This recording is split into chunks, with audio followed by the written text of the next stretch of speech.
Brian, good afternoon. I am delighted to finish day 2 of Money 2020 in the Beach Club.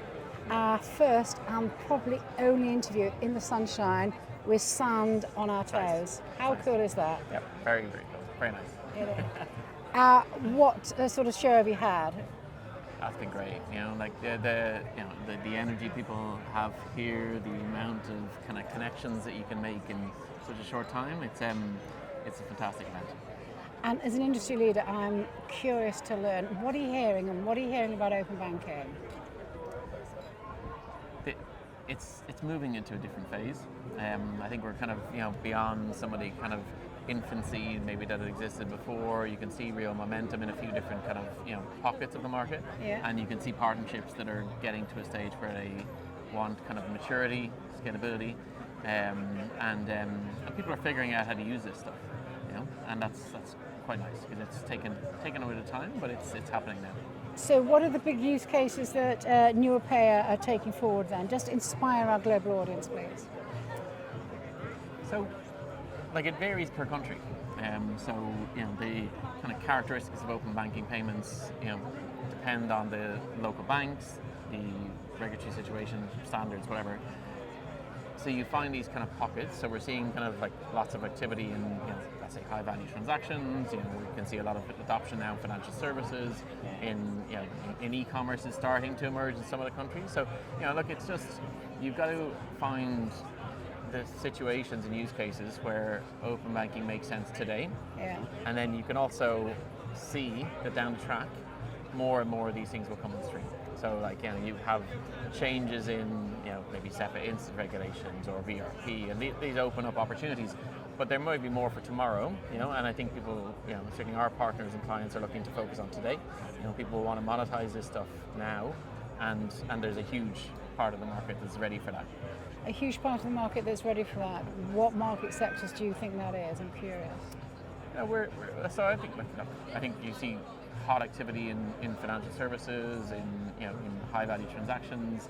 I think it's diverse, and and I would say actually we arm our partners with that knowledge, and we let them go after those pockets that are most active, and we spend a lot of time packaging up those propositions that are working. Because I know that you have an absolutely fabulous stable. It's probably one of the best kept industry secrets. Your stable of clients is very, very impressive. You have some incredible logos. So whatever you are arming your partners with, you are doing it to the hilt, I promise you. Look, it's part of how this game plays out, actually. Is this is not necessarily a product for 100% of payment use cases. It's super powerful in certain situations, and the people who get to those situations first win. And so that's something we actually try to be very specific about in terms of we share it with the partners that we choose. That's true collaboration though, isn't it? True collaboration. So I'm curious, so you've shared what you're hearing as an industry leader at this Money 2020. What are we going to be talking about at next Money 2020? And then my follow-on question is, what do we need to do as an industry to make sure that that happens? Yeah, I suspect that we'll be talking less about open banking and more about account-to-account payments. Good. I think this is, it's just one ingredient in what people want, and the account-to-account kind of stable is much broader. So we're kind of seeing people use a combination of open banking and direct debits, use open banking to load payments for payouts and credit transfers, real-time payments. So it's becoming less actually about just one thing, open banking, and more about the wider account-to-account space and how account-to-account can take over from card rails in many more spaces. And of course account-to-account's already huge, but I think the question is, how does it compete? And it has these fundamental advantages, it's got better cost, got better reach, I think a lot of really good things are there. And then how do you enable that now in the right kind of channel, so that consumers want to use it? So what do we need to do then as an industry to make that happen? I think what I'm really asking is, what is your key message for everybody to hear, to say, yes, we can get behind that, and that's your sage advice on what we should all be doing? So I think there's a couple of things. One, and it's well in motion. The European Union has a lot of activity going on around the SEPA instant regulation. It does. Hugely important. Will introduce massive competition to the space. Drive the kind of behaviour that they want. More autonomy for Europe, better cost, better a better actually economic outcome for many countries in the Eurozone. That's one. And that's close, right? That's like at the stage where it's being debated between the European Parliament and the European Council, and it's really close now, and it's shaping up really pretty well, but needs to be kind of watched, so that it gets outcomes that are good for the general economy, not just the banks. The other, I think is look, it's around kind of, I would say, standards being enforced. So if you look at some countries, that's happening already. In others, it's pretty kind of hit and miss. So having a consistency of the user experience on open banking journeys, having banks have strong performance around of API availability and so on, basic stuff, which has come out of a number of different forms now. That's simple but important. And if you're going to see it move from just the UK, let's say, into a lot of the other kind of core continental markets, they're essential. So, okay, so we have some new European regulation coming out, don't we, later on in June the 28th, I think, okay?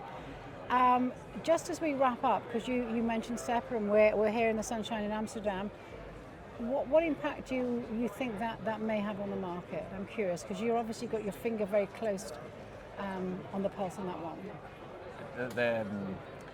The regulatory backdrop is so supportive of what we're all trying to do. So I've never seen anything like it, and we've spent a long time, being very involved in SEPA regulations and the kind of formation of these things.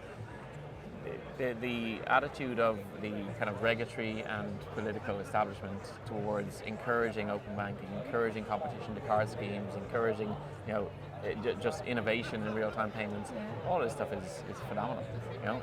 Because of course, it is genuinely helpful for the kind of macroeconomic performance of these countries. You can add a little bit of to GDP if you can can you improve payments.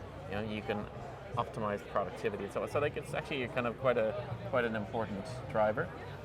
I think that's just going to continue.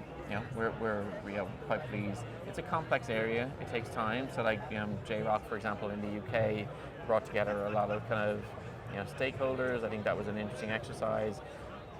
Sometimes it takes a long time to consult with everybody, so you need to kind of strike the right balance. But that's happening, and it is happening at pace, to be honest, isn't it? They've got 2 years to deliver, 29 different points, all of which have a timetable. So it is happening. It's happening at pace. Yeah. Exactly, and contrast that to lots of other parts of the industry. There's no regulatory impetus. There's no kind of oversight. So this is a pretty exceptional situation. We shouldn't kind of take it for granted. There's massive political support for these things, and that helps. I think that's an extremely positive and upbeat way to finish our chat on the beach. So, Brian, thank you very, very much.